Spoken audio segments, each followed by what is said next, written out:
Oh no. Bungie was cooking up a Destiny dating sim? Why? I swear this company will do anything but make a Destiny 3. What is this all about? Oh god. The witness was right. We need to end this timeline. Apparently the leadership said a hard no to this. Why did we even start to cook this in the first place? Former Bungie dev says a Destiny dating sim was actually made internally and was, quote, very Dream Daddy inspired. But leadership was a hard no because they thought nobody wanted romance or silliness. And yeah, they're right. I mean, we're trying to play the first person shooter game.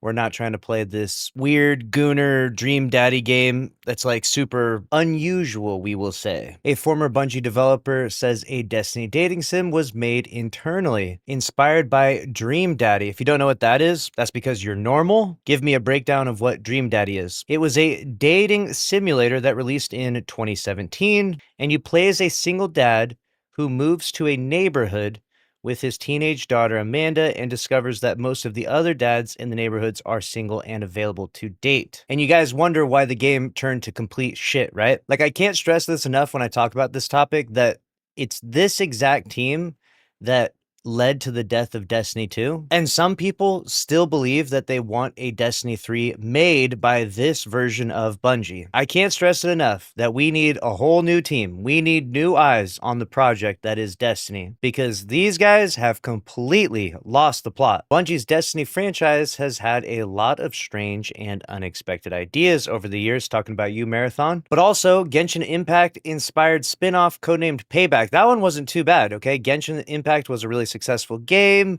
It could be a third-person Destiny game called Payback. This was built by Luke Smith, Mark Noseworthy. That had some potential. Unfortunately, it got canceled in 2024, and they kept going forward with Marathon, believe it or not. Jeez, why would they keep doing that?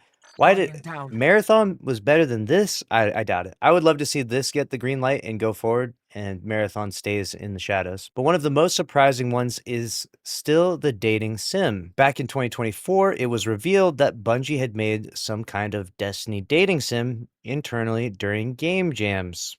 At the time, there were barely any details about what it looked like, how far along it was, or if players were ever meant to see it. That alone was enough to get fans talking, mostly because Destiny has no shortage of characters people are attached to. From Shaxx and Marsov to Crow, Saint 14, Osiris, Eris, and Drifter, there are plenty of names that fans would probably expect to show up in something like this. And if you don't know how the dating sim works, it's not you meeting other people in Destiny 2. Like, you're not trying to pursue real relationships in the real world.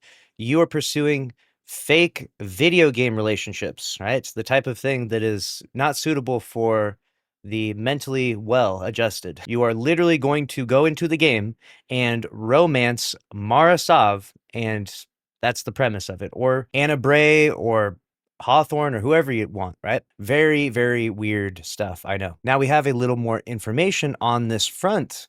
Former Bungie dev shares new details on Destiny Dating Sim. The new details come from former Bungie community manager Liana Rupert.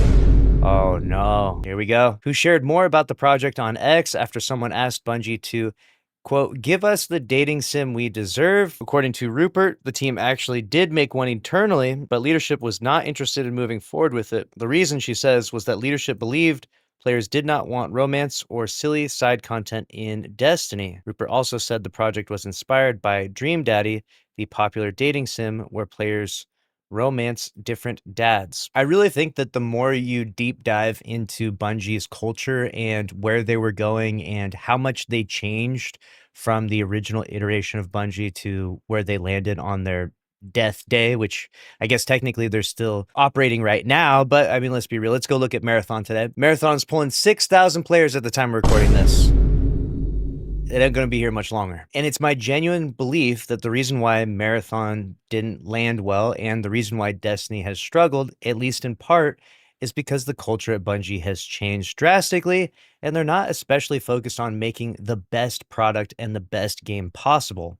In a capitalistic country that's making these crazy multi-billion-dollar live service games, Bungie is focused on shit like this. And because they're focused on stuff like this and their competitors are focused on, I don't know, world domination, making like the greatest game ever, and feeding their audience exactly what they want, which also has a downside to it, by the way. I'm not saying that capitalism is like the greatest thing ever, but the key detail here is that if one company is focused on doing anything and everything to be successful, and another company is focusing on shit like this, which one do you think is going to go belly up? Spoiler, it's Bungie. They're dead. Here is her full comment. Fun fact, the team actually made one, but leadership was very hard no that nobody wanted romance or silliness.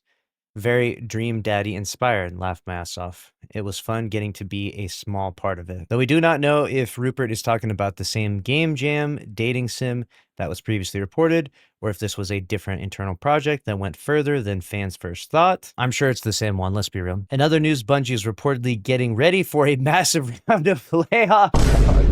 We're transitioning right into that, dude. 50% of the employees are about to get laid off, it would seem, on July 1st. It's about 400 people, which means that Bungie would be left with about 400 people working on Marathon, which is probably not going to go over well.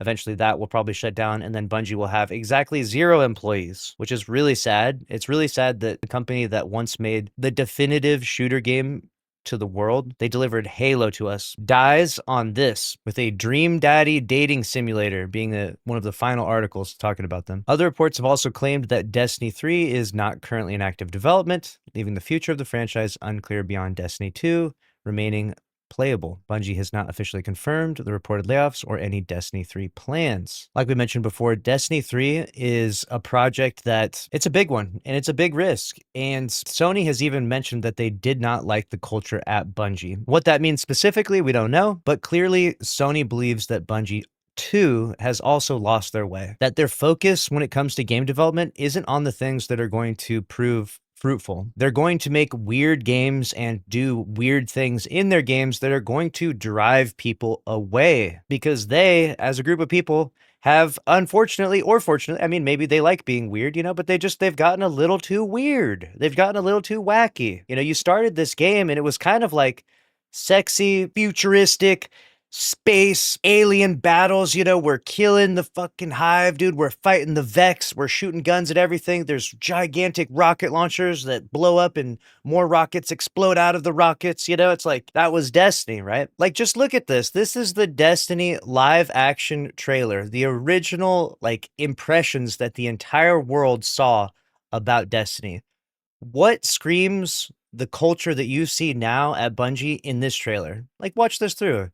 You've got your hunter, you've got the ghost, they're on the moon, you can see Earth, right? So we're space explorers.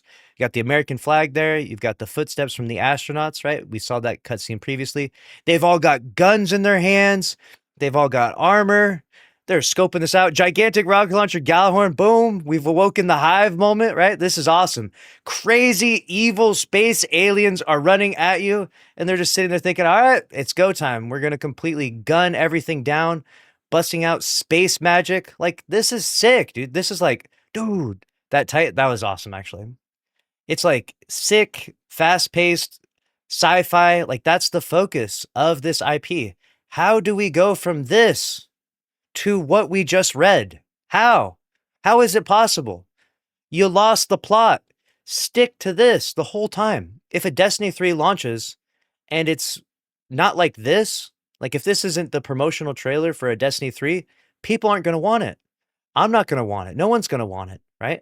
So there needs to be a key element here where we understand what is Destiny meant to be. And even though it did change and there was some things incorporated over time, that's more of Bungie's thing, not so much the Destiny IP really changing. And I think we really need to get back to the core of what made people interested in this game. Look at this. This is awesome. Let me know what you think about this situation down in the comment section below, and make sure to subscribe and smash the like button. We'll see you in the next one. Thanks for watching. Later.